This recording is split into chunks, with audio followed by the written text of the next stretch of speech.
IVM. Folks, welcome to Paisa Vaisa. I'm your host Anupam Gupta, B50 on Twitter, and this is the 300th episode of Paisa Vaisa. Been such a fun ride, folks. All made possible thanks to the love and support that you, the listener, gave me and the entire team here at IVM. So thank you so much, guys. Thank you. Believe me, we're working really hard to give you new stuff, right? Just look at the last few episodes. We had hedge funds with Andrew Holland. We did real estate with Mahindra Lifespace. Today, we've got a really special episode for you. And even going forward, the next few episodes are going to be totally blockbuster. A lot of this effort is thanks to all the love and support that we get from you, the feedback that we get from you that makes us go every Monday with new episodes of Paisa Vaisa. So, like I said, today is a 300th episode and we are celebrating it with one of the biggest banks in India on Paisa Vaisa for the very first time. Bank of Baroda is on my podcast, and my guest is Akhil Handa, head fintech partnership, mobile banking, and digital lending at Bank of Baroda. Honestly, I thought Bank of Baroda and startups, how would they go together? Startups are like, they're already fintech, they don't need the services of a bank, and they're new age, they're creating their own technology. But guess what? Bank of Baroda actually is doing a lot of interesting stuff, not only for startups and founders, but for us also, the rest of us. So we're going to talk about all of that on this really special episode, the 300th episode of Paisa Vaisa. Akhil, welcome to Paisa Vaisa. Thank you so much for doing this for our listeners. Hey, Anupam, thank you for inviting me and fantastic energy, man. Thank you so much. You've got a fantastic background. I mean, you're not the average PSU banker. When I look at the very, very, very interesting things that you've done in your career, let's start from there. Everybody knows about Bank of Baroda, but also tell us about the size of Bank of Baroda, because I think that in the last few years after the mergers, it's become really cool. So there you go. 2 questions for you, Akhil. First, a background to yourself and all the exciting things you've done. Second, the size of Bank of Baroda. Let's go. Sure. So, thank you. I'll just take the first one. Look, by training, I am actually an engineer, and probably most of us are anyways. But after my engineering, I got into banking.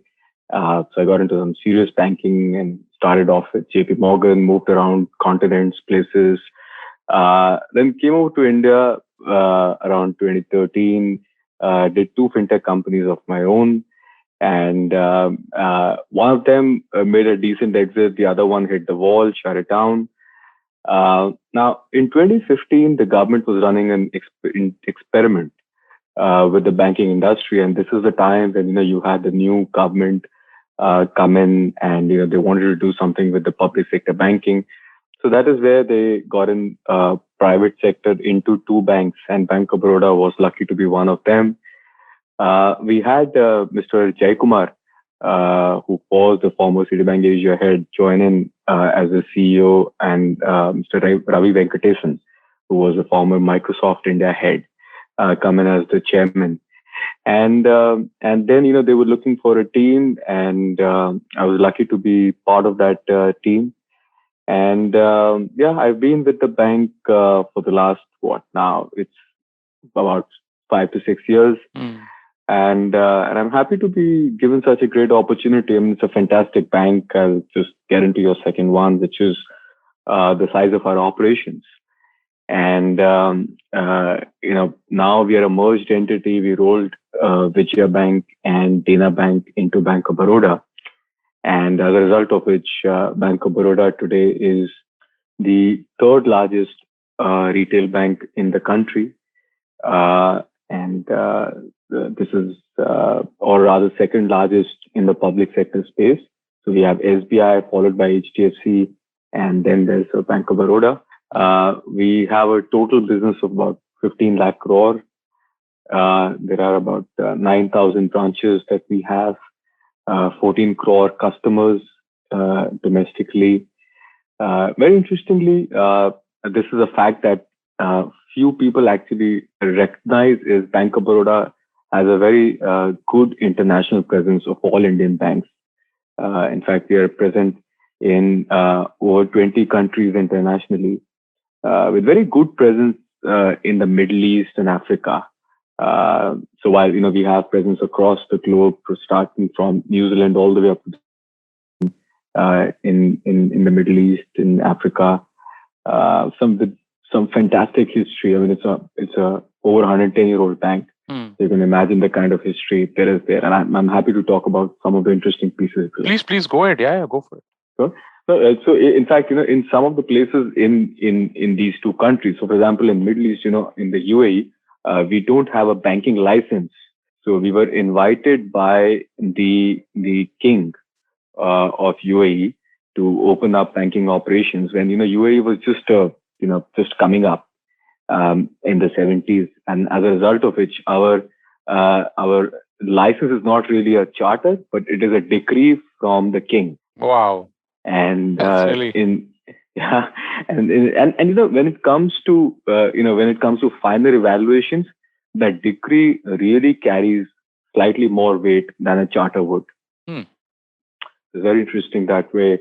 In Africa, in many places in Africa, we actually house the central bank operations. So the central bank of those countries have kind of been incubated by the bank, and the bank has been fortunate to grow with the countries. Beg your pardon. So yeah, those are some of the things. Very interesting background. Yeah. Now that was the past. Let's jump into what is definitely the future, and that's startups. So I want to understand one thing, Akhil. Why would you want to even look at startups? I mean, okay, so just a bit of a background of folks. If you have a mobile or if you have a laptop around with you, I would urge you to just go and search for Bank of Baroda and startup, and you'll see they've got this dedicated page out there for startups, and they've got like a whole range of services out there. They've got like a startup current account, scale up current account, and they've got like co-working spaces, which is in collaboration with 91 Spring. I'll let Akhil obviously talk about all of this in detail, but it's not what you would expect a peer to, right? They're talking cloud services, they're talking digital marketing. So, okay, let's take one step back, zoom out a bit, and tell us, why would a Bank of Baroda even look at startups? What is the opportunity that you guys see out here? Look, typically, we are a universal bank. We operate across the spectrum. In fact, I gave you a view of our retail franchise, but on the corporate side, we are the second largest bank in the country again. And so there is a full spectrum from retail, from micro entrepreneur to a small entrepreneur, medium, mid market, all the way up to a large corporate. And startups is of course, we've been growing with the entrepreneurs themselves. So the companies that you see today that are large companies, about 25 years back, they were the startups of that time. Of course, not called as startups, but they essentially were also startups. And many of the old timers, old hands in the bank would tell you how they had a one-on-one relationship with the biggest names that we hear today. And since our roots are in Gujarat, so many of you'll be able to identify. Yep. And now startups again is just a way of saying that, look, we are very open to doing business with young companies and entrepreneurs, and that is where we'll believe the future of business lies. And of course, the bank is very happy to continue to serve entrepreneurs and young businesses. And that is how we started this Baroda Startup Banking channel. And as you said, it is a dedicated banking channel that we have. We have centers in 15 cities across the country. And these are the cities which have 80% of the startup activity. So this is Gurgaon, Delhi, Noida, Bangalore, Chennai, Mumbai, Jaipur, Ahmedabad, Pune, Hyderabad, Chandigarh, Lucknow, Kolkata, Indore, and Kochi. And we have a host of products dedicated for these startups. And I can talk about it, but let's go into that. Yeah, let's go straight away, right? Because when I see, for example, in co-working spaces, you've tied up with 91 Springboards. When I look at mentorship, you've tied up with Ivy. So let's just, just walk our listeners. Some of them might even be startup founders out there or people looking to start their own startups. Walk our listeners through this entire range of products that you've got. Sure. So look, our offerings are really divided into two parts, and the first is primarily the banking services that we have, and that's what our bread and butter is.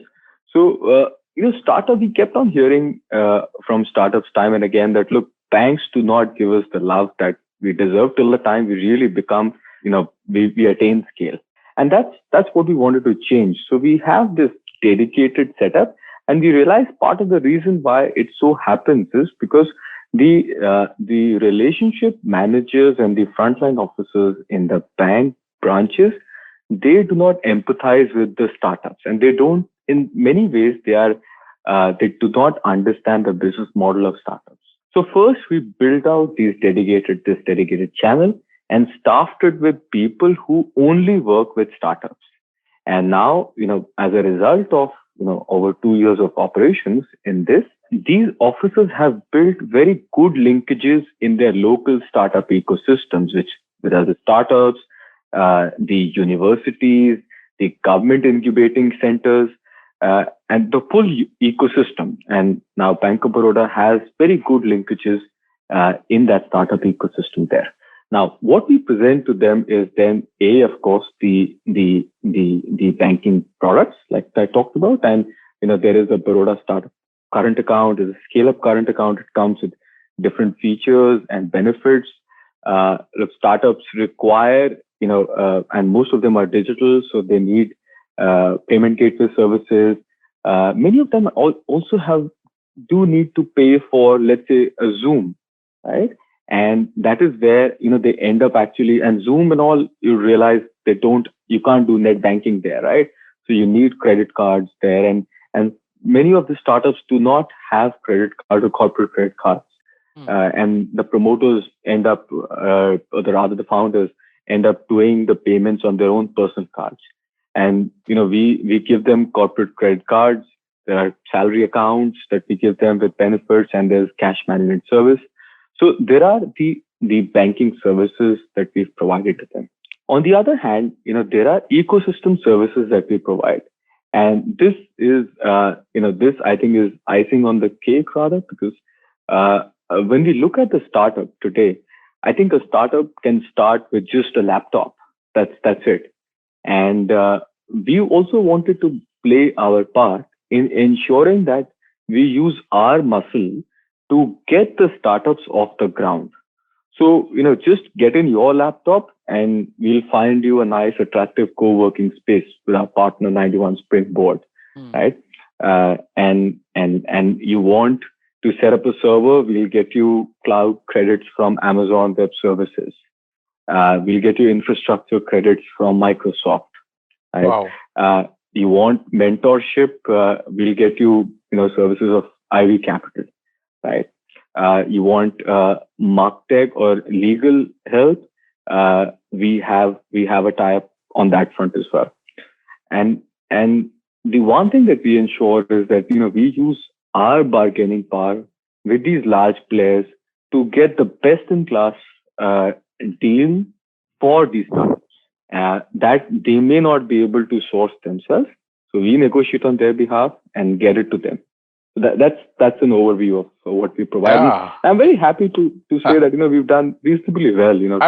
That's actually going to be my next question. How has been what's been the response like? Which are the main if you can share, or any big names with you, or any big cities where you've seen a better than expected response? How long has it been on the rollout and stuff like that? So if you want to just touch upon that, maybe. Yeah. So in fact, we have now. It's been 2 years, and if I just look at what our market share is in terms of the startup activity, we currently about, depending upon which city we talk about, 10 to 15% of startups of that city now bank with Bank of Baroda, whoever have been incubated over the last 2 years. And very interestingly, there are some areas where we have a disproportionate market share. So Ahmedabad, for example, is a very good center for us. Kochi, another good center for us. Wow. Right. So I'm not talking about the standard ones like Gurgaon or Bangalore. So these are the offbeat centers which are actually very good, and there's very good startup activity happening in these centers as well. That stays out of the limelight, but there are some very solid entrepreneurs doing very exciting work there. Very interesting. And tell me, Akhil, if I were to understand how you run these operations, because again, the impression or rather the perception that a lot of people might have is that, you would have a branch manager and you would have X person, Y person. people opening files, reporting all the way up. Have you looked at running these branches or running these services in a slightly different, probably more agile manner? Well, that's there, and that's precisely the reason why we have these officers that are dedicated to the startup channel, and these officers don't get moved around. They are pretty stable.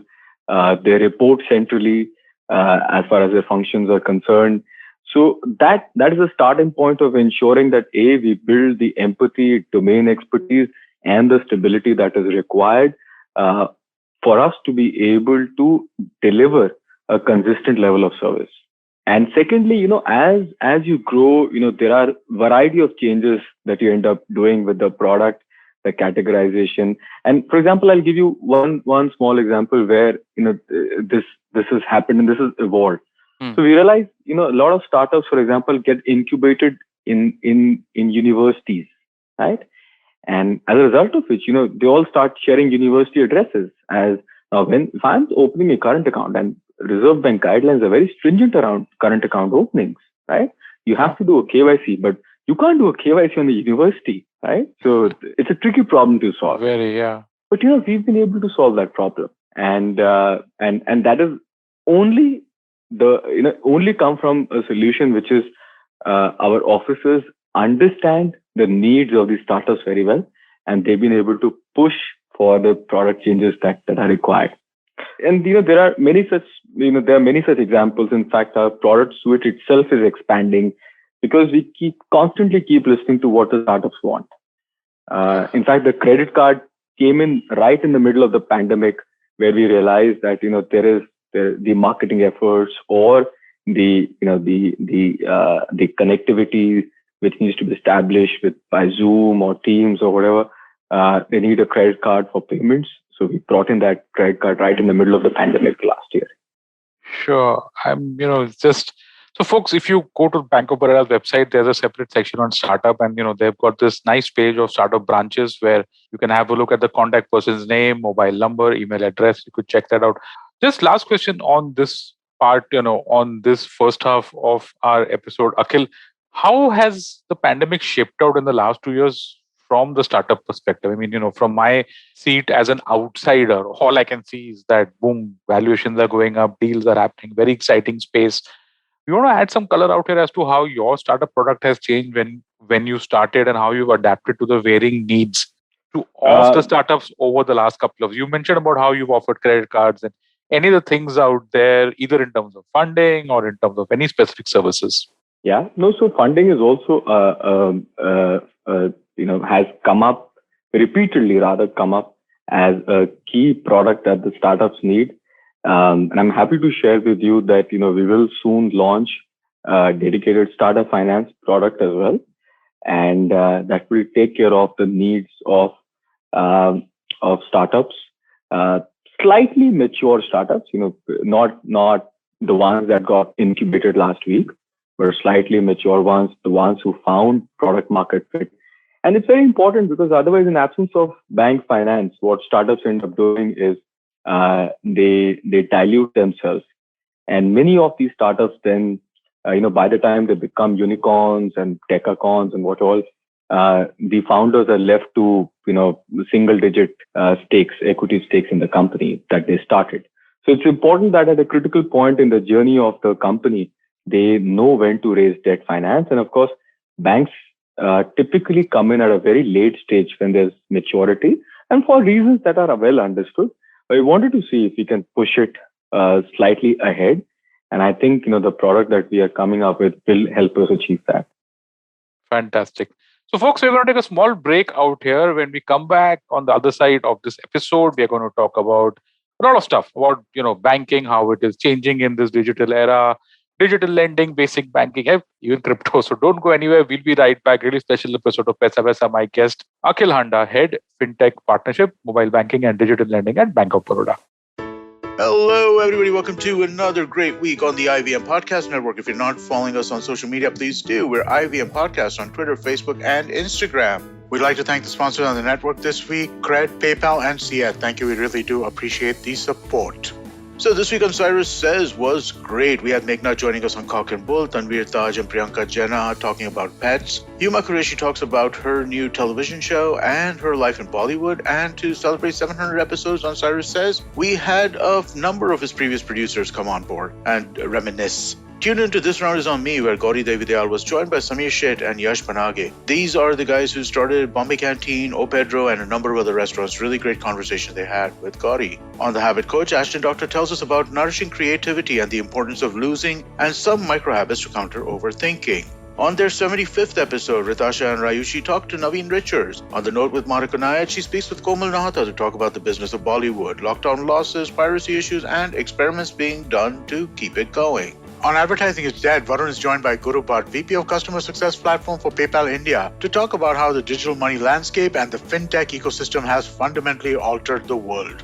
We also have Thalarate, our Kannada podcast. Hosts Ganesh and Pawan discuss video games, and Sivakamyam Sabatam, the Tamil show where Kavita Jiva sheds light in another story about the bravery and excellence in the governance of the Pallava dynasty. And with that, let's get you back to your show.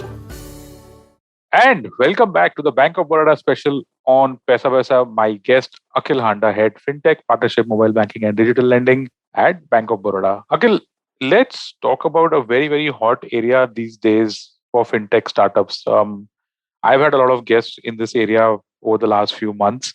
And I'm guessing that, given that you've also got a startup background, you probably know that digital lending is like a seriously hot space. Sometimes for all the wrong reasons also, if you recall the Chinese lending, the apps and the lending scams and all that. So do you guys, does Bank of Baroda do digital lending, or do you have a digital lending product? And how are you taking advantage of this opportunity, probably by differentiating yourself from other digital lenders? Because you've got a massive book. A, what are your views about this entire space?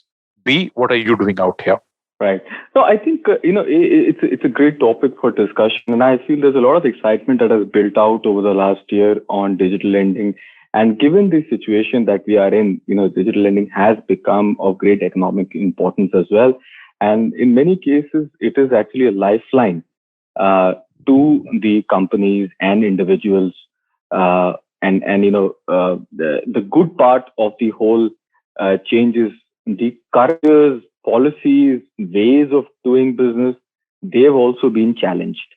And now, and they've been challenged severely to the extent that, there is hardly a day where I get an incoming from somebody in the ecosystem, including government, saying that, look, this procedure needs to be changed. You need to turn digital. And that, I think, is a fantastic opportunity because overall, there's a lot of legacy that banks carry. And, we are a 114-year-old bank. There's a lot of legacy built into the system. But this pandemic has provided us with a wonderful opportunity to challenge many existing ways of doing things. So digital lending for us is a very significant ambition, and it is a key strategic priority. In fact, when our new managing director joined the bank last year, and that was just before pandemic. I'm sure he didn't know about the pandemic was going to be that brutal. He had set in digital lending as a key priority, strategic priority for the bank. And that is, in fact, when we started this journey. And during the course of the year, we just realized that, look, we were just very fortunate to start on that journey.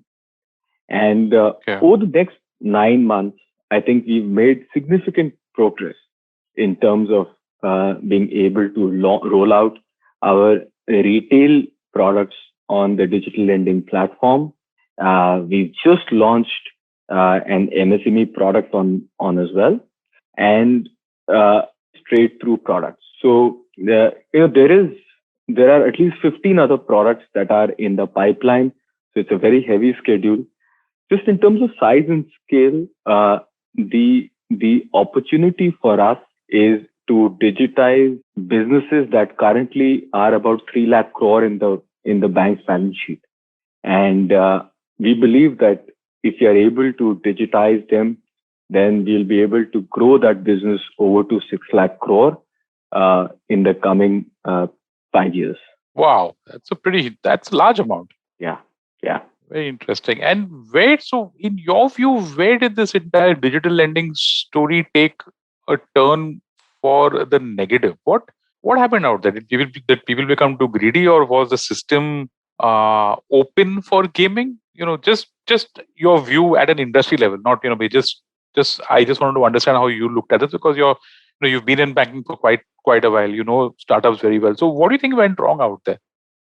I think, look, digital lending became the wild, wild west last year, where really, anybody and everybody started offering credit products, and it was easy to start out, and some of them even started doing this without the necessary regulatory approvals in place.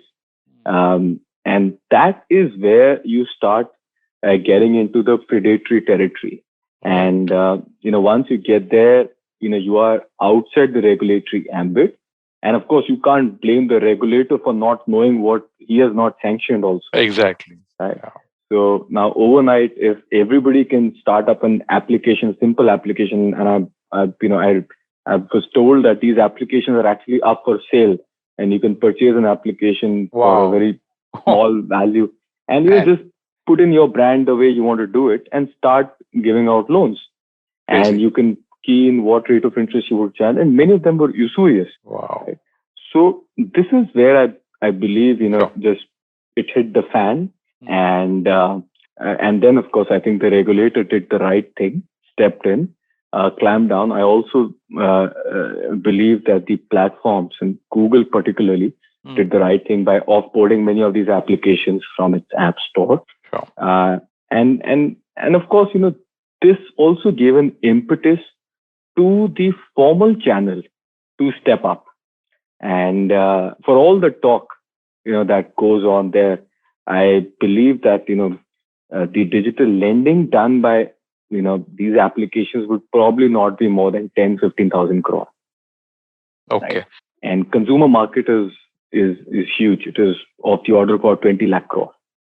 Right. So, that has actually also given an impetus to the universal banks to step in and own up to the responsibility of offering this product on the platform that the customer desires. Yeah, because I thought that universal banks, like you said, would not care about this segment, because at least if you remember, we used to have this small ticket personal loan, which were a bit of a pain for the banks, because originating them is a big pain. You don't know about the quality of the borrower out there, credit scores and stuff like that. Whereas the apps came in, and I think they probably took care of the origination part for the NBFCs and for the banks. Anyway, chalo, theek hai. Lending ho gaya. Okay, let's go into the future now. I have a couple of questions for you on basic banking, right? Because now there is good news and then there is bad news. The good news is UPI has become massive. It's become in the entire world now, because the speed with which this happened and the way that the digital ecosystem has come up, the India stack has come up, how mobile, Aadhaar, blah, blah, all of that, that story is all done. Now we are used to having instant payments.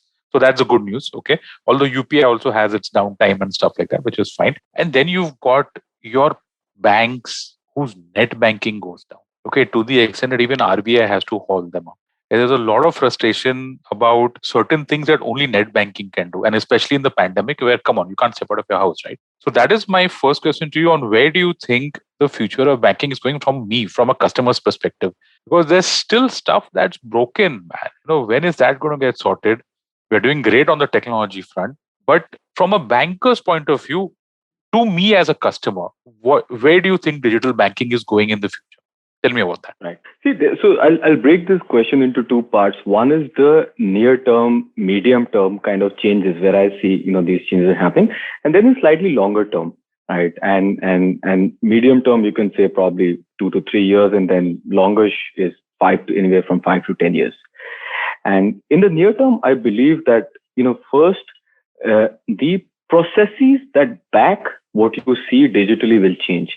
See, you have to appreciate how digital channels really came about. And they were bolt-ons to what used to be a paper-based product. Now, you go back 15 years, you did not even have core banking, right? And that is the first step of digitization that happened. And from ever since, we've had more and more channels come on, and these are all bolt-ons. So the ATMs, the internet banking, the mobile banking, UPI, everything has been a bolt on to that extent. So you can imagine that nobody designed these systems for that, right? Neither technologically nor by way of processes. So the near term, I believe the processes will get fundamentally re-architected for a digital first banking paradigm. And that is what will happen, now payments is completely digital, right? And so much so that, nobody even recognizes that, I'm very sure that, there will be a millennial population that does not even know what a withdrawal slip looks like. Right? Bad, yeah. And yeah, and probably the same for check also, right? I mean, Passbook, of course. Everyone's favorite, the passbook, withdrawal slip, check. Check usage has just crashed. It's almost over, I think. Anyway, go on. Sorry. Correct. So I think these will get altered in a digital first manner.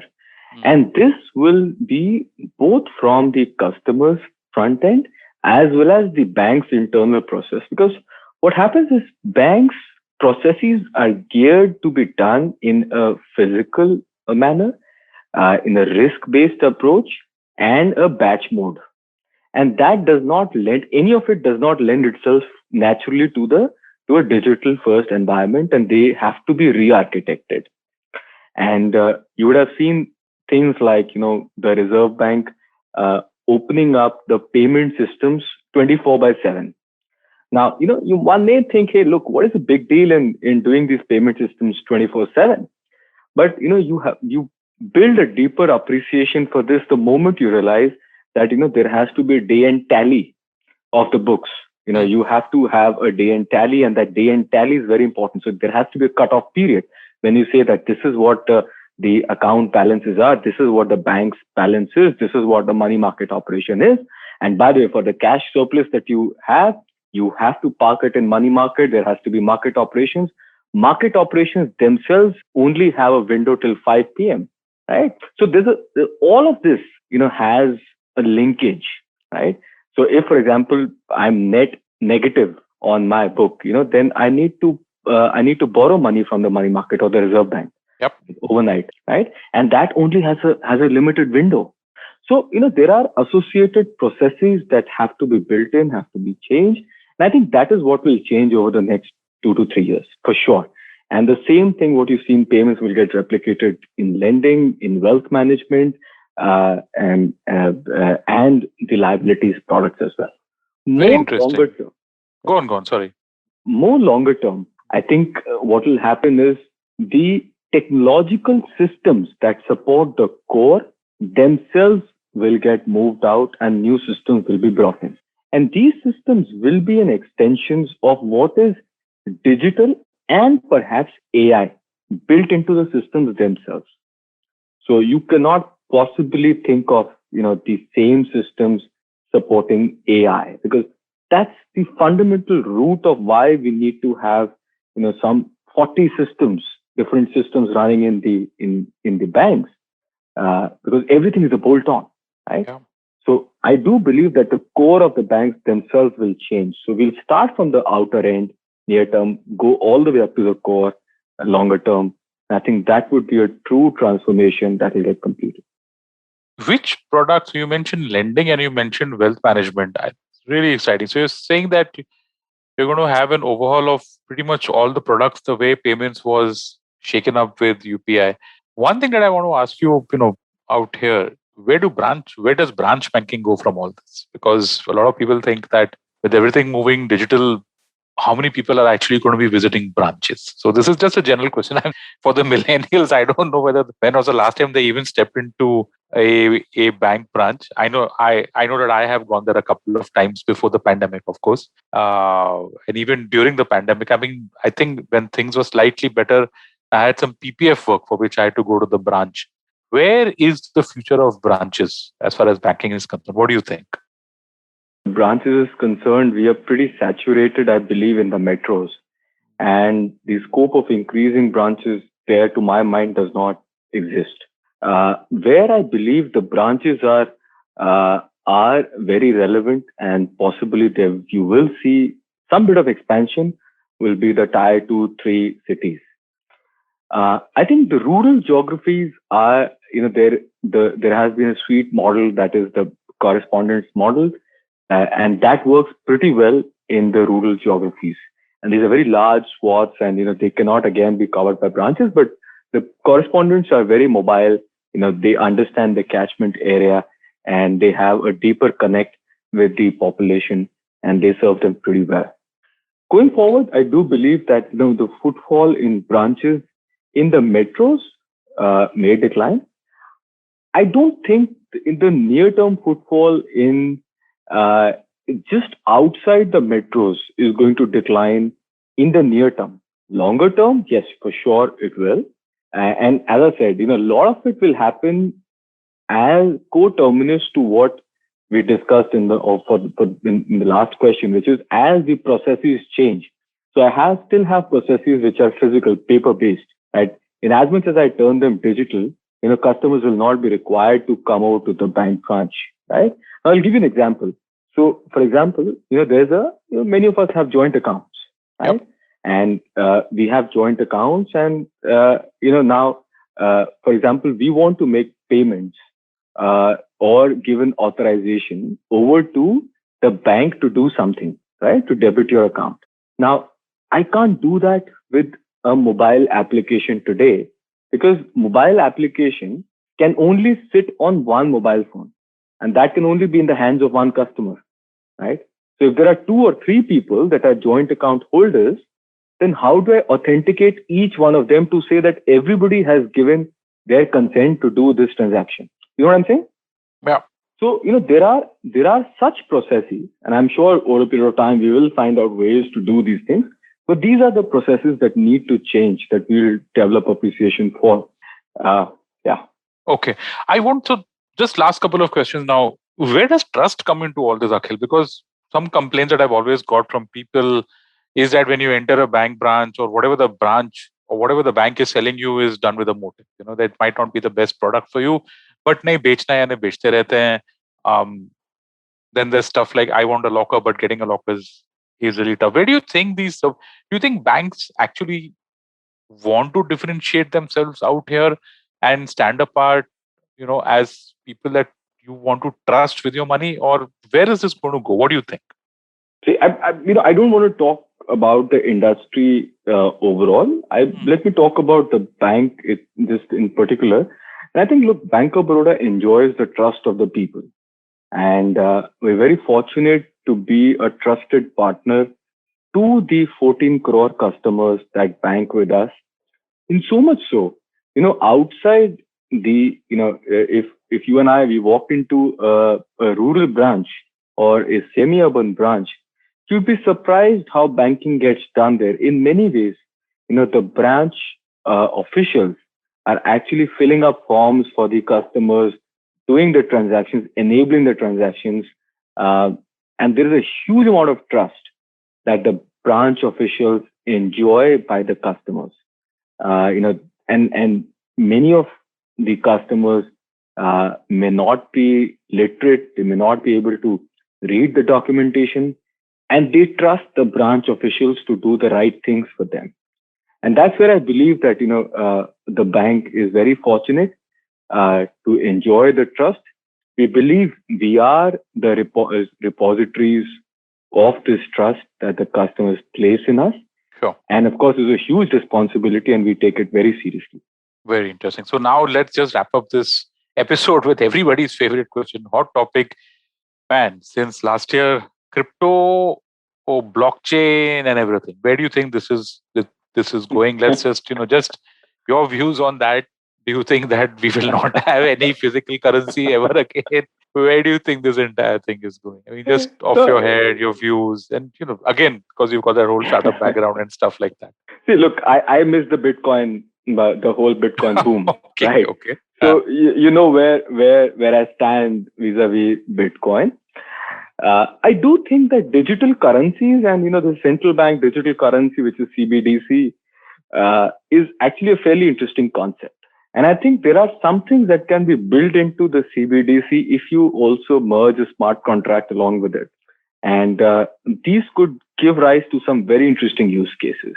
And I think there is, there's no reason why we should not, as a country, experiment with it. for all we know, the contractual enforcement will become better. So I think that's something that we should seriously look at, and it can open a host of use cases and a world of opportunity for our startups to look at. That's there. I think blockchain, again, is, in a very generic way, can lead to interesting use cases. I do believe that, it will take time. In fact, I believe, for example, banking core, right? Banking core, there's an opportunity to build a banking core on the blockchain. Wow. Okay. Right? And ultimately, a banking core is a ledger, right? And you can turn it over into a blockchain, and that can actually be, for example, like a bank such as ours, who have operations across the globe. A single ledger can be very useful, right? Yeah. So, there are interesting use cases that can be built on, but it will take some very brave entrepreneurs to wage that battle. Wow. I could probably have an entire episode on that, but that's it. We are done, folks. That is a wrap on this episode of Paisa Vaisa. Really special episode. We've got like one of the largest banks in India today on Paisa Vaisa. That's great. My guest, like I said, Akhil Handa, Head FinTech, Partnership, Mobile Banking and Digital Lending at Bank of Baroda. Akhil, thank you so much for doing this for our listeners. Hey, Anupam, thank you very much once again. I completely enjoyed having this conversation. Thank you. Thank you. And guys, you can reach out to Bank of Baroda. They're there on pretty much all the social media websites that you can think of, whether it's Twitter, whether it's Facebook, whether it's LinkedIn. Really, check out the website, especially the startup side. I'm sure you'll find it interesting. That's a wrap. And if you like this podcast, don't forget to check out other interesting podcasts on the IVM network. You can listen to us on the IVM Podcast app or ivmpodcast.com. You can also follow us on our social media. We are IVM Podcast on Twitter and Instagram. And if you want to reach out to me, I'm your host, Anupam Gupta, B50 on Twitter. Thank you so much, guys, for listening to Paisa Vaisa. No material on the show should be considered as financial advice. The material on the show is for informational purposes only. Please consult a financial advisor before taking any investment decision. If you love cricket, listen up. The Edges and Sledges Cricket Podcast is here for you. Hosted by DJ, Varun, and me, Ashwin, we bring a fun, fresh fan's point of view to talking all things cricket. Sometimes it's just the three of us, sometimes we have guests, including current and former international cricketers. For new episodes every week, check out the Edges and Sledges Cricket Podcast on the IVM app, website, or wherever you get your podcasts. Working Monday to Friday glued to your chair making you feel dull? Worry not. Get your 5-minute weekly dose of travel around the world with Postcards from Nowhere. Join me every Thursday as I explore the strange, obscure, and fascinating parts of the world and bring out facets of travel you may not have thought of before. You can find us on the IVM Podcast app, website, or wherever you get your podcast from.